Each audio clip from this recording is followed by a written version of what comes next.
Hi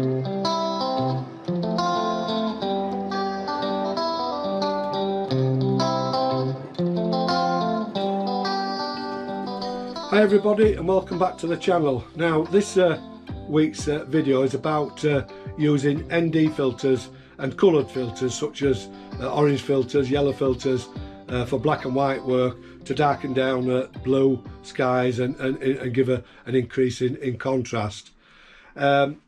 I went on a workshop to Whitby on the North Yorkshire coast with David, who was new into film photography or into medium format photography, and he took his Rolleiflex 3.5f camera and he's keen to learn different ways of using a camera. So we went there to do some long exposure work, and I was teaching David how to use the ND filters and calculate exposure times. Now while we were there, I wanted to take some pictures as well in between teaching David. And rather than take my Rolleiflex 3.5f, I took my Mamiya 6 rangefinder camera. Now you'll know if you have one of these cameras that using filters on these types of cameras can be quite difficult because they don't have a filter thread around the lens, and the only types of filters that you can use really with them is the push-on type. They go around the exterior of the lens, but they are getting more difficult to get hold of. You're restricted in what type of filters you can use, and they're getting quite expensive. So I had to devise a method of fitting my existing filters onto the Mamiya 6, and for that matter any other type of folding camera or camera that I have that doesn't have a filter thread. So I thought I'd share in this video a very simple way of attaching filters to cameras without filter threads, and all you're going to need to do that is use two paper clips. That's all you need, and an elastic band. Now this elastic band's about 4 inches long. Now what we do for that to make the filter holder, we'll have a look at the Mamiya 6 now. Now when you look at this camera, you'll see it's slightly different at the front because I've attached foam around the rim of the lens. Now that foam's there and it serves two purposes. One is it stops you from scratching your filters when they're attached to the lens, and the other one is if you're using ND filters, it's important that they are sealed and no extraneous light can come in from the edges, otherwise it will ruin your picture. So when you put an ND filter on, it cushions against that foam and makes it light tight. So to make the filter, you just stretch out a paper clip like that and put a large hook at one end and then bend a smaller hook at the other end, and then simply attach the elastic band to the large hook at that side, and you can tape that on or just bend the metal so it can't fall off. And you do that on the other side, and when you've done that you end up with a contraption that looks like this. Now I'll show you how it's how easy it is to fit the filters to the camera, and you can virtually use any size filter. So let's see if I can do this with it being on the tripod. The first thing we do is just hook it onto anywhere on the camera. You usually find somewhere on these cameras to hook it on, and just stretch it round and hook it onto that side. Now it's important to get the right size elastic band, because if it's too short you're going to end up putting too much pressure on this front stand and pulling it back. It just needs enough pressure just to hold the filter on firmly. So don't get one that's too short or too long. This elastic band's 4 inches long and it works perfect on this camera, so I think for most cameras it should be okay.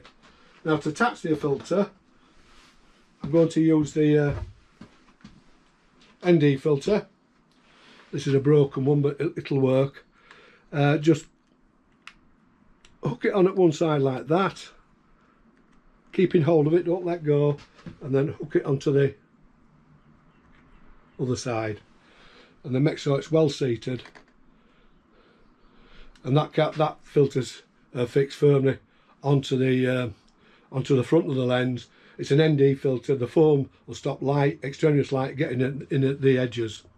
And as I say, you could use this method of attaching them to any type of folding camera, and it doesn't matter what filter size it is, it'll work even with a bigger filter.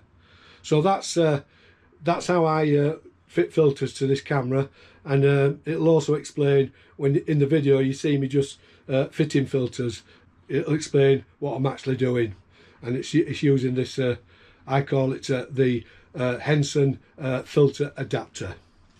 Right, let's get on with the video, and I'll show you some of the pictures I took using filters.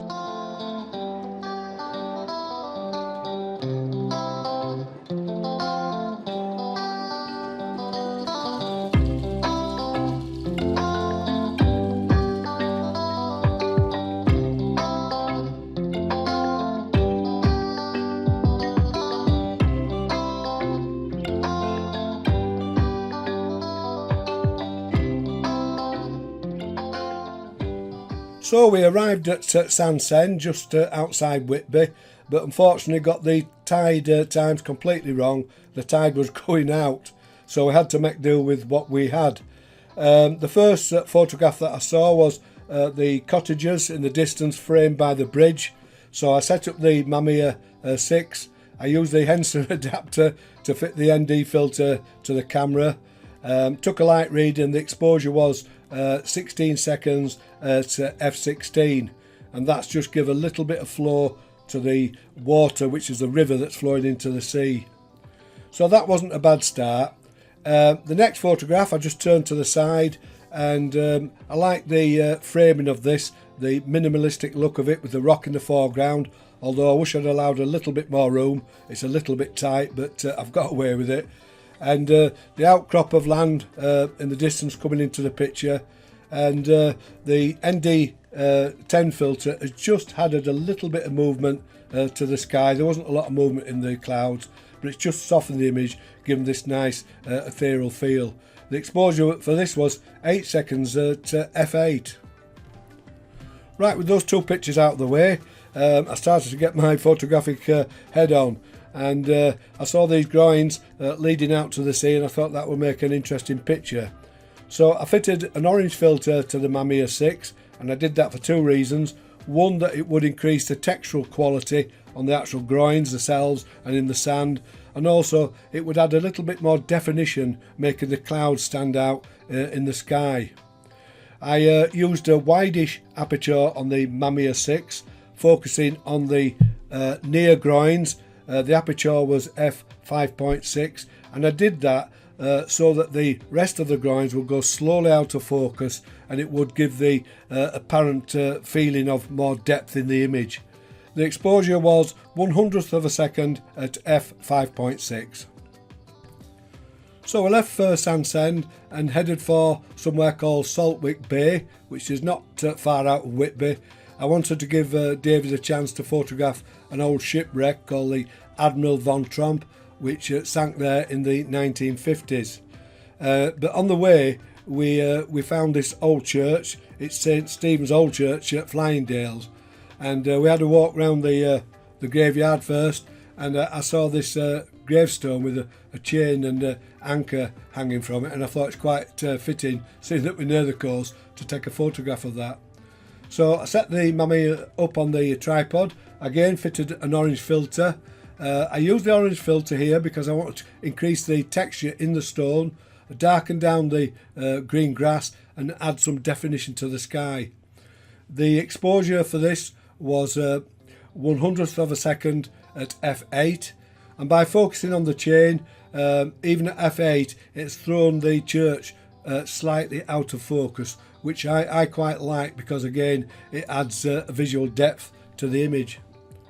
And from there we walked inside the church, and we're having a look round, and then I noticed this scene, and I just loved the way the light was coming through the front of the big window at the front of the church, and it was casting this light and shadow across this woodwork.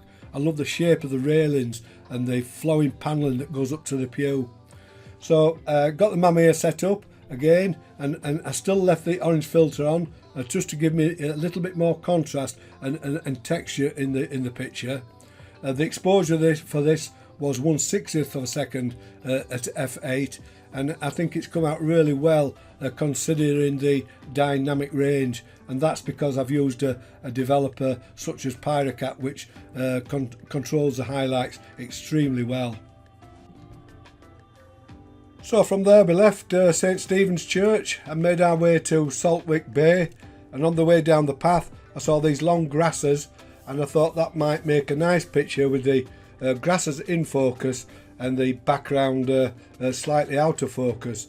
So again, I used my favourite filter, the orange filter, and focused on the long grasses and used an aperture of f5.6 just to throw the background out of focus. The exposure for this was 250th of a second at f5.6.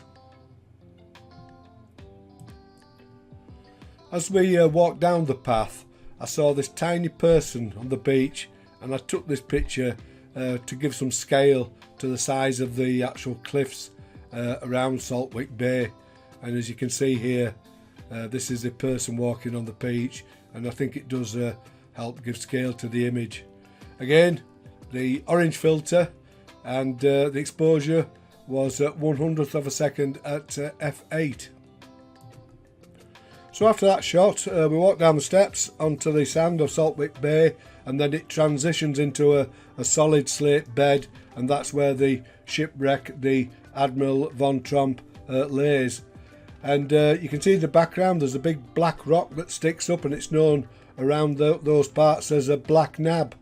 Now we only had time to take one picture here, and the reason for that is you have to be very careful when you go here not to let the tide catch you out.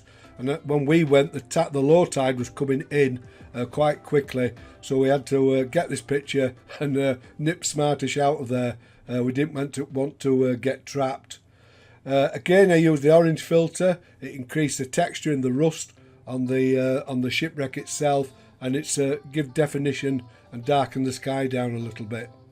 The exposure for this was 100th of a second at f8, and as you can see, there's a piece of bent metal, and the front of what's left of the hull I framed black nab to be central in that area.